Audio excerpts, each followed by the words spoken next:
Hello everyone. सो आज हम आ गए हैं एक नए चैप्टर के साथ। ठीक है, तो मेरी जो इस क्रैश कोर्स का जो फर्स्ट डे है, हम आज कौन सा चैप्टर स्टार्ट करने जा रहे हैं? हम आज स्टार्ट करेंगे cell cycle and cell division. ठीक है, चैप्टर स्टार्ट करने से पहले आपसे कुछ बातें, इसको आप स्किप भी कर सकते हो, ठीक है, आगे जा सकते हो। तो मैंने आपको ये बताना था कि अगर आपने आज ठान लिया है कि मैंने यहाँ से स्टार्टिंग करनी है, तो यहाँ से अपना टाइम जो है, मतलब ऐसा समझना कि ज़िंदगी का अभी मूवमेंट स्टार्ट हुआ है, अभी मैं बस जस्ट अभी ज़िंदगी को स्टार्ट करने जा रहा हूँ, ये वो वाला मूवमेंट है। एंड मैं मतलब हर काम को 100% करूँगा और फल देने का काम भगवान का है। ठीक है, तो ये बात याद रख कर अपना हर एक काम कीजिए, अपनी स्टडीज़ ऐसे कीजिए। ठीक है, और आपको थोड़े, अगर मेरे साथ बने रहोगे 2-3 लेक्चर के साथ, तो डेफिनेटली आपको बहुत अच्छा लगेगा, पर आपको थोड़ा सी पेशेंस बनाकर सुनना पड़ेगा मुझे। ठीक है, तो हम चैप्टर करने जा रहे हैं cell cycle and cell division. ठीक है, इसको मैंने 4 हिस्सों में बांट लिया। इस चैप्टर को हम कैसे करेंगे, हम आज देखेंगे इसकी इंट्रोडक्शन। ठीक है, फिर हम इसके पढ़ेंगे डिफरेंट फेजेस, और उसके बाद हम करेंगे माइटोसिस, उसके बाद हम करेंगे मायोसिस। मतलब आज ना हम बिल्कुल इसके अंदर घुस जाएंगे ह्यूमन बीइंग के। इंट्रोडक्शन मतलब अलग लेवल की होगी आज। ठीक है, और फेसेस धीरे धीरे आगे बढ़ेंगे अगले लेक्चर में। तो मतलब कोशिश करूँगी कि 4-5 लेक्चर में करें चैप्टर को कंप्लीट। ठीक है, तो चलो शुरू करते हैं। अब देखो, हर एक लेक्चर में एक करेक्टर इंट्रोड्यूस करूँगी मैं, उससे मैं आपको मिला देती हूँ आज। तो ये है हमारा गोलू।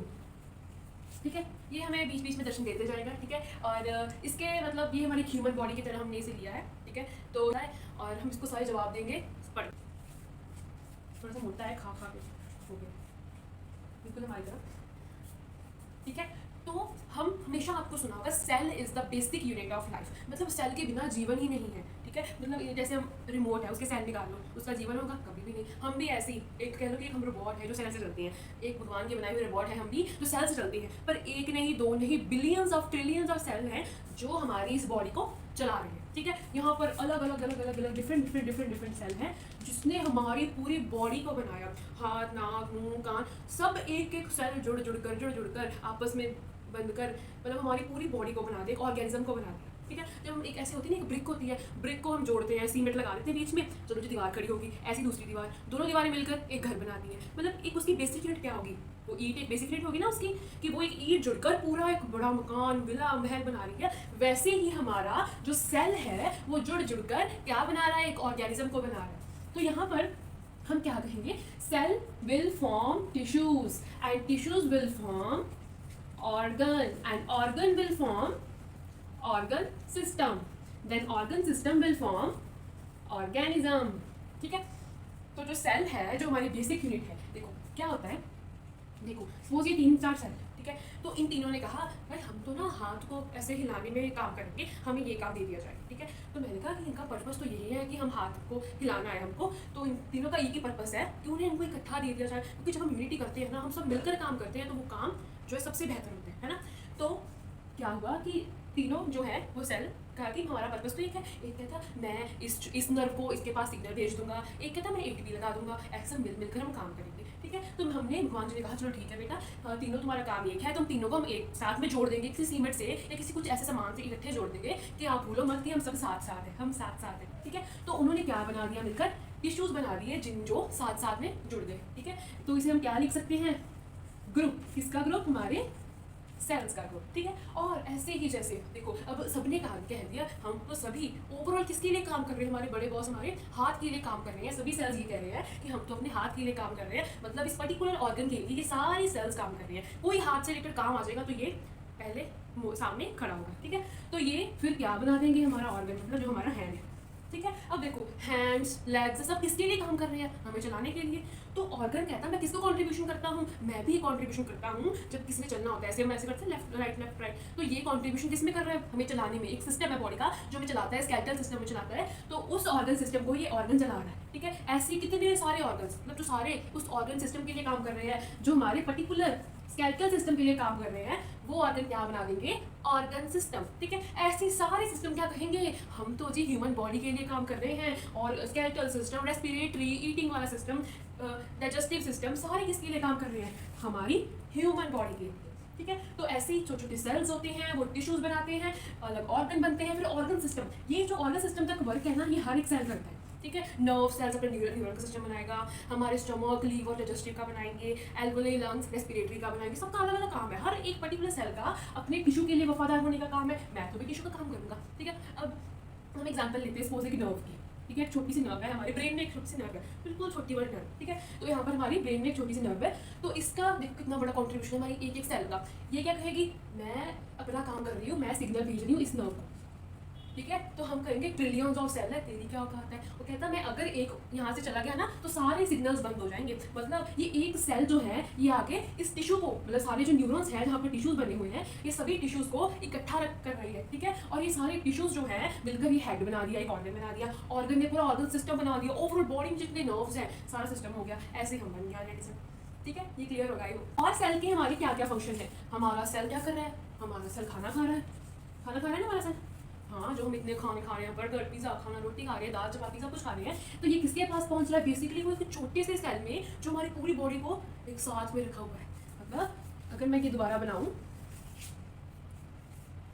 ड्राइंग बहुत गंदी है मेरी, ठीक है। तो कहते हैं कि एक छोटा छोटा सेल जो सारी हमारी बॉडी को बना रहा है, ठीक है। तो ये खाना इस पर्टिकुलर से सेल में जा रहा है, ठीक है। ये खाना खा रहा है, ठीक है। वेस्ट जो सभी निकालते हैं ये भी वैसे निकाल रहा है, और ये पर्टिकुलर इसका काम है कि इस एंजाइम से जुड़ो, ये चीज़ें बनाओ और तुम्हारा काम खत्म। ऐसे पूरी दुनिया में हर एक का काम बता है, ठीक है। अब एक कपड़ा बनता है, एक छोटे से चीज़ का काम होता है कि किसी ने सिलाई करनी, किसी ने टैग लगाना, हम हर एक का छोटा छोटा काम दिख रहा है। ऐसे ही हमारे हर एक सेल का छोटा छोटा जो है काम है कि कोई कुछ करेगा, कोई कुछ करेगा, ठीक है। तो हर एक का पर्टिकुलर काम है। तो इस पर्टिकुलर काम है कि तुमने ए रिएक्शन परफॉर्म करनी है, ठीक है। तो अगर ये ए रिएक्शन ना हो, बॉडी का सिस्टम खराब है। देखो एक छोटा सेल पूरे ऑर्गेनिज्म का कितना कुछ बिगाड़ सकता है, ठीक है। इसलिए कहते हैं अपनी बॉडी का ध्यान रखा करो, ठीक है। तो इसने क्या करना है, खाना तो खाना है, इसने मेटाबॉलिज्म भी करनी है। अब जो रिएक्शन जो कर दी इसने, मेटाबॉलिज्म मतलब रिएक्शन कर दी, और फिर उसने वेस्ट भी बाहर निकालना है, जो गंदा गंदा रिएक्शन से बच गया कहता जाओ, अब वो आपके बॉडी से रिमूव हो जाएगा, ठीक है। तो ये सब सिस्टम होता है बॉडी का, ठीक है। तो देखो एक ऐसा सब भगवान जी सब कुछ बना दिया, पर एक दिन भगवान जी सोचने पड़ गए, कहते हैं अगर क्या हो कि अब जो ए रिएक्शन है ये सेल करता करता ना करे भगवान कि उनकी सेल की डेथ हो जाए। अगर क्या होगा, अगर सेल की डेथ हो जाए तो क्या करेंगे सेल। तो ऐसे ह्यूमन बॉडी के लिए सोचा कि अगर किसी के परदादा की, बहुत परदादा की डेथ हो जाए तो मतलब कैसे, फिर दुनिया तो खत्म ही हो जाएगी। अगर एक पर्सन ने अपना काम किया और उसकी डेथ होगी तो फिर क्या होगा, हम नया पर्सन रिप्लेस करते हैं ना उसकी जगह पर, कोई और आज काम कर लेगा, उसकी जगह पर कोई और नया वर्कर ले आते हैं। अगर काम कर रहा है, चेन बनी हुई किसी काम करने की, अगर एक ही पर्सन को रिमूव कर देंगे तो सारा बॉडी खत्म हो जाएगी। तो क्या किया जाए, तो उन्होंने कहा कि मैं ऐसा सिस्टम रखूंगा, भगवान जी ने ऐसा कहा कि मैं इस ऐसा सिस्टम रखूंगा, इस सेल को इतनी शक्ति दे दूंगा, ऐसा वरदान दे दूंगा कि ये अपना एक प्रोसेस करेगा। मतलब सेल एक साइकिल चलाएगा। साइकिल हम कैसे चलाते हैं, बार बार पहिए को मारते हैं, साइकिल वही होता है ना। तो मतलब वो रिपीट करेगा अपने एक प्रोसेस को, जिससे वो डिवाइड कर पाए, ठीक है। इसलिए हमारे चैप्टर का नाम था सेल साइकिल। मतलब जो ये प्रोसेसेस करता है अपने मेटाबॉलिज्म में या अपने आप को ग्रोथ करने में, कोई भी प्रोसेस करता है वो सेल साइकिल चलता है, और उस सेल साइकिल के चलने से सेल डिवाइड होता है। पर हमें पर्टिकुलर सेल साइकिल पढ़ना है। कौन सा सेल साइकिल पढ़ना है, जो हमारे सेल को डिवाइड करवा दे, जो हमारे सेल के बच्चे करवा दे, ठीक है। तो मैं एकदम भी समझा सकती थी, शुरू से ही सीधे फेसेस शुरू कर सकती थी, पर मुझे पूरी विजुअलाइजेशन करनी है क्योंकि यहाँ पर डाउट्स रह जाएंगे तो आगे चीज़ें नहीं क्लियर होती हैं, ठीक है। अब आगे चलते हैं, पढ़ लिया कि सेल क्या क्या करता है, ठीक है। अब हमको ये भी पता चल गया कि हमारे ट्रिलियंस ऑफ सेल होते हैं हमारी बॉडी में, जो सेल साइकिल चलाते हैं, सेल डिवीजन करते हैं। तो आपके मन में ये क्वेश्चन जरूर आया होगा, क्या हर एक सेल जो इस ह्यूमन बॉडी में प्रेजेंट है, क्या सभी सेल साइकिल चलाते हैं, क्या सभी डिवाइड करते हैं। आंसर आएगा नो, क्योंकि कुछ सेल्स ऐसे हैं हमारी बॉडी में जो बिल्कुल भी डिवाइड नहीं करते। मतलब अगर वो एक बार डैमेज हो जाएं तो वो दोबारा से नहीं बन पाते हैं, और वही हम कहते हैं हमारे बहुत सेंसिटिव सेल्स होते हैं। जैसे कि अब देखो, ये हमारा हार्ट है, ये दिमाग जो कि पास नहीं होता है, ठीक है। ये हमारे हार्ट है। अगर किसी को, ऐसे मैं आपको छोटी सी बात से बताती हूँ, अगर किसी को दिल में ऐसे गोली लगती है ना, उसकी डेथ हो जाती है ऑन द स्पॉट। बट अगर कहीं और पार्ट में लग जाए तो शायद उसके बचने के चांस हो जाते हैं, क्योंकि जो यहाँ पर सेल्स होते हैं ना, अगर वो डेथ भी होगी उस सेल की, मतलब टिश्यूज फट जाते हैं, अगर गोली से अंदर लगी है ना, टिश्यूज फट गए, अंदर से ऑर्गन टूट गए, जो भी होगा, तो वो रिपेयर हो सकते हैं। कैसे, सेल डिवाइड कर जाएगा। पर हार्ट के जो सेल्स होते हैं वो एक ऐसी फेज में लॉक हो जाते हैं, वो मैं फेसेस के बारे में आपको बताऊंगी। वो एक ऐसी स्टेज पे होते हैं ना, बड़े ढीठ सेल होते हैं, डिवाइड नहीं करते। जब से मतलब आपका हार्ट बच्चे से बनता है, जब से मतलब बूढ़े होने तक, डेथ होने तक जब तक हार्ट रहता है, तो उसके सेल नहीं डिवाइड करते कभी भी। इसलिए यहाँ पर अगर मतलब बहुत सेंसिटिव मान जाता है कि कभी जो शूटर है यहाँ पे गोली मारता है तो यहाँ दिमाग पे गोली मारता है, ऐसे रख देता, क्योंकि उसे पता है यहाँ पर सेल्स ना पढ़ा लिखा शूटर होगा, उसे पता होगा कि यहाँ पर अगर मैंने गोली मार दी तो ये सेल जो है दोबारा से रिपेयर नहीं होगी, नर्व सेल्स, ठीक है। तो आपको पता चल गया कौन से सेल हमारे दोबारा से रिपेयर नहीं होते, nerve cells and heart cells, ठीक है। तो ये बात आपको याद रखनी पड़ेगी। और इसकी हम आपको बताऊंगी जब फेजेस वाला हम पोर्शन करेंगे ना कि किस फेज में रुके हुए हैं, सब चीज़ें वो डिटेल में थोड़ा सा बताऊंगी, ठीक है। तो हमने ये बात की, चलो ठीक है, हर एक जो सेल है डिवाइड करता है, जिसने हमारे ये छोटे छोटे और सारे जो बंद कर हमारे ऑर्गन को बनाया, पूरे ऑर्गेनिज्म को बनाया, अब सारे ट्रिलियंस ऑफ सेल, ठीक है। तो सेल साइकिल को अगर मैं यहाँ पर लिखना चाहूँ तो यहाँ लिख सकती हूँ थोड़ी सी इंग्लिश में, द सिक्वेंशियल फेज और repetitive phase of cell growth.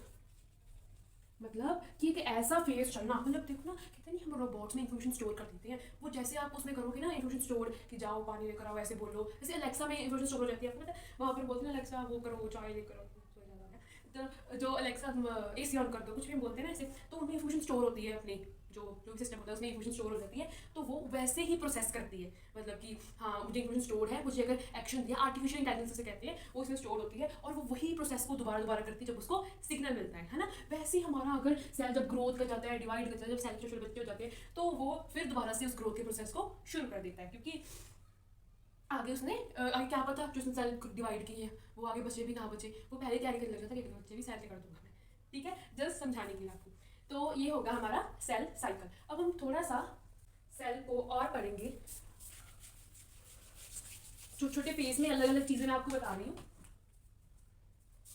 ठीक है। अब देखो ये ह्यूमन बॉडी है जैसे, है ना, तो हम पहले ये हमें पता होना चाहिए इस पर्टिकुलर सेल में होता क्या है। अब सेल के हम अंदर बिल्कुल दूरबीन लेकर जाएंगे और घुस जाएंगे इसके अंदर, ठीक है। वैसे तो आपको सेल वाला चैप्टर में अलग करवाऊंगी, बट यहाँ पर कुछ बेसिक चीजें आपको पता होनी चाहिए, ठीक है। जरूरी नहीं हर सेल गोल ही हो, ये भी आपको दिमाग में रखना है। RBC बाइकॉनकेव होते हैं, नर्व सेल इलोंगेटेड होते हैं, ठीक है, अलग अलग होते हैं ना, तो ये चीज़ें में कंफ्यूजन मत रखना अपनी, ठीक है। तो मैं बेसिक जो है ज़्यादातर जो है हर कोई जो बनाता है वो गोल ही बनाता है, मैंने ऐसा बना दिया, ठीक है। तो यहाँ देखो इस सेल में अगर हम अंदर जाएंगे तो क्या दिखेगा, इस सेल में होंगी कुछ ऑर्गेनेलिज। ऑर्गन देखो हमारी बॉडी में ऑर्गन्स हैं, ठीक है, हर कोई ऑर्गन का अलग काम है, स्टमक का अलग काम है, पैंक्रियास का अलग काम है, लीवर का अलग काम है, वैसे ही हमारे सेल में भी कुछ ऑर्गन्स हैं ऐसे जिसका हर एक का डिफरेंट काम है। मतलब माइक्रोस्कोपिक लेवल पर सोच के देखो कि इस छोटे से इस कण में एक सेल है जिसमें इतने सारे ऑर्गन है, ठीक है। मतलब ज़्यादा अपनी विजुअलाइजेशन अपनी दायरे रखनी है, ठीक है, बाकी मैं जहाँ पर जितना कर सकती हूँ यहाँ पर करूँगी। तो हर एक ऑर्गन अपना फंक्शन कर रहा है। अब इसको ऑर्गन बोलना थोड़ा सेम हो जाएगा ना, सो हमने यहाँ इसे नाम दे दिया लिटिल ऑर्गन्स। क्या नाम दे दिया हमने इसे, लिटिल ऑर्गन्स। और लिटिल ऑर्गन्स की जगह हमसे क्या बोलने लगे, ऑर्गेनेलिज, ठीक है। तो ये छोटे छोटे ऑर्गेनेलिज है, और सेंटर में जो इस पूरे सेल को पूरा जैसे कंट्रोल कर रहा है, मेन हेड है जैसे घर का, वो कौन है, हमारा न्यूक्लियस। कैसे, क्योंकि इसमें सारी इन्फॉर्मेशन स्टोर है जो ये अपने परदादा से लेकर आया, वो वाली इन्फॉर्मेशन या अपने दादा से या पापा से, सारी जो इन्फॉर्मेशन है यहाँ पर स्टोर है। मतलब एक हिसाब से आपके पापा या आपको अंदर से कंट्रोल कर रहे हैं, आपकी मम्मा या आपको अंदर से कंट्रोल कर रहे हैं, क्योंकि उनके जीन्स आप में हैं, उनकी इन्फॉर्मेशन आप में है। जैसे वो सेल डिवाइड होते थे उनकी मतलब होते हैं, अब जैसे उनकी बॉडी में सेल डिवाइड होते हैं, अब हमें कैसे पता चलेगा कि हमारी बॉडी में भी सेल डिवाइड वैसे ही होंगे, कौन सिखाएगा सेल को डिवाइड करना, आपके मम्मी पापा, ठीक है। वो आप में इन्फॉर्मेशन स्टोर कर देंगे जब आप होगे, ठीक है, आप सांस लोगे, चलोगे, आप बड़े होंगे जब, है ना, ऐसे बड़े होते हैं वैसे हमारे सेल डिवाइड करते रहते हैं, किसकी इन्फॉर्मेशन से, मम्मी पापा की। सो मम्मी पापा का थैंक्स करना, ठीक है। तो न्यूक्लियस में हमारे क्या होता है, जेनेटिक मटेरियल, ये कोऑर्डिनेशन करता है हमारे पूरे सेल की, और इन्फॉर्मेशन है इसमें, कैसी इन्फॉर्मेशन, सेल को डिवाइड करने की, या सेल में आगे इन्फॉर्मेशन इससे ही जाती है। अब देखो आपके मम्मी पापा ने आपके सेल को बता दिया, उनके सेल ने आपके सेल को बता दिया कि बेटा ऐसे ऐसे डिवाइड करना है आपको, और हमारे बच्चे को बड़ा करना है। अब आपके बच्चे होंगे, अब आपकी जो सेल, आप उनको इन्फॉर्मेशन कौन देगा, तब तो आप हमारे फादर होगे ना, तो उनको इन्फॉर्मेशन कौन देगा, हमारे सेल्स, मतलब ठीक है, जब हमारे उनको इन्फॉर्मेशन कौन देगा, हमारे सेल्स, ठीक है। तो अब हम थोड़ा सा उस जेनेटिक मटेरियल पर गौर देंगे, क्योंकि हमें आगे माइटोसिस पढ़नी है, मियोसिस पढ़नी है, तो थोड़ा सा इसके बारे में पता होना चाहिए हमें। तो अब देखो, अब मैं जो ये न्यूक्लियस है, मैं न्यूक्लियस बनाया, और याद रखना न्यूक्लियर मेल कहाँ पर होती है, ह्यूमन बींग्स, एनिमल्स में, ठीक है, जो यूकैरियोट्स होते हैं, मतलब जिनके सेल के सभी ऑर्गेनेली, सब सेल जिनका परफेक्ट सेल होता है, ठीक है, क्योंकि हम ऐसे ही इवॉल्व होते हैं ना, एवोल्यूशन हमारी हुई है, मतलब एक प्रोकैरियोट था, छोटा सेल आया इस दुनिया में, उसमें आगे आगे तरक्की की, डेवलपमेंट की, मतलब बहुत कुछ बना रास्ते में, फिर जाके एक ह्यूमन बींग हम बने, ठीक है। क्या पता आगे कितने साल बाद और डेवलपमेंट हो, हमसे कुछ और ही बन जाए, ये कुछ भी हो सकता है, एवोल्यूशन हो जाएगी, ठीक है, किसी भी चीज़ की हो सकती है, ठीक है। ओके, तो ये जो न्यूक्लियस है इसमें क्या भरा है हमारा जेनेटिक मटेरियल। मतलब आप एक बेसिक लेवल पर सोचो, अगर मैं एक इतने ह्यूमन बीइंग को बना रही हूँ, इसमें जो ट्रिलियंस ऑफ सेल है, मैंने एक सेल निकाला है और एक सेल में कितनी जेनेटिक इन्फॉर्मेशन है, मतलब हर एक में बराबर इन्फॉर्मेशन है। जैसे मतलब मम्मी पापा सब बच्चों को इक्वल प्यार करते हैं, आपको लगता है, ठीक है, तो वो ऐसी हर एक सेल में इक्वल जेनेटिक मटेरियल इन्फॉर्मेशन आ जाती है। बट जैसे कईयों की प्रॉब्लम हो जाती है कि कईयों के अलग अलग इन्फॉर्मेशन आ जाए, है ना, तो वो फिर उनकी डिसीज हो जाती है, जेनेटिक डिसीज जिसे बोलते हैं, ठीक है, तो ये बात याद रखना। तो यहाँ पर इस जेनेटिक मटेरियल को हम और क्या नाम देते हैं, हम इसे बोलते हैं क्रोमेटिन। ऐसे कुछ नाम है रख दिए साइंटिस्ट ने, तो हमको भी याद कर लेना है, ठीक है। तो ये जो सारा मटेरियल है, इसे कुछ कुछ ऐसे करके, जैसे पतंग की डोर, जब आप पतंग चढ़ाते हो डोर होती है, थोड़ी देर बाद देखना उसकी हालत कैसे होती है ना, बस वही हमारा क्रोमेटिन मटेरियल है। मतलब ऐसे पूरी इन्फॉर्मेशन स्टोर हुई पड़ी है, ठीक है, दिखाई नहीं, स्टोर हुई। यहाँ से मैं दोबारा रिकॉर्ड कर रही हूँ क्योंकि अभी आप जो रिकॉर्ड किया सारा रिकॉर्ड भी कोई बात नहीं, चलो हम करते हैं अभी, ठीक है। तो क्या हम बात कर रहे थे, क्रोमेटिन की बात कर रहे थे कि जो हमारी न्यूक्लियस में है, ठीक है। तो हम पहले ये बात करते हैं कि क्या हुआ कि यहाँ पर हमारा क्या है, डीएनए, जिसकी लेंथ कितनी है, 2.2 मीटर लॉन्ग है ये, ठीक है। तो क्या हुआ कि अब अगर 2.2 मीटर लेंथ का डीएनए हमारी बॉडी में होगा तो हमारी तो हाइट जुपिटर जितनी हो जाएगी, मतलब उस वहाँ पर हम पहुँच जाएंगे, ठीक है। अगर 2.2 मीटर पर सेल में होगा, ट्रिलियंस ऑफ सेल है, ठीक है, बॉडी में, तो क्या हुआ, तो क्या सोचा हमने कि चलो डीएनए को पैकेजिंग कर देते हैं, ऐसे पैक करके मटेरियल रख देते हैं जब इसमें इन्फॉर्मेशन चाहिए हमें, ठीक है। जब हमें देखना हो, अच्छा कि ये क्रोमोसोम का कलर हमें ये भेजना, ये कलर ये भेजना है, इसका कोई अलग अलग जो कैरेक्टर्स है वो भेजने, हम उसको देखें खोल के क्रोमोसोम को और पढ़ ले, अच्छा ये इन्फॉर्मेशन जाननी है, ठीक है। और ये डीएनए का पैकेजिंग का काम कब होगा, जब इस सेल को डिवाइड करना है, जब इसको 2 हिस्सों में बंटना है, ठीक है। तो अब क्या होगा, कुछ प्रोटीन्स आएंगे जो इस डीएनए को पैक करेंगे, ठीक है।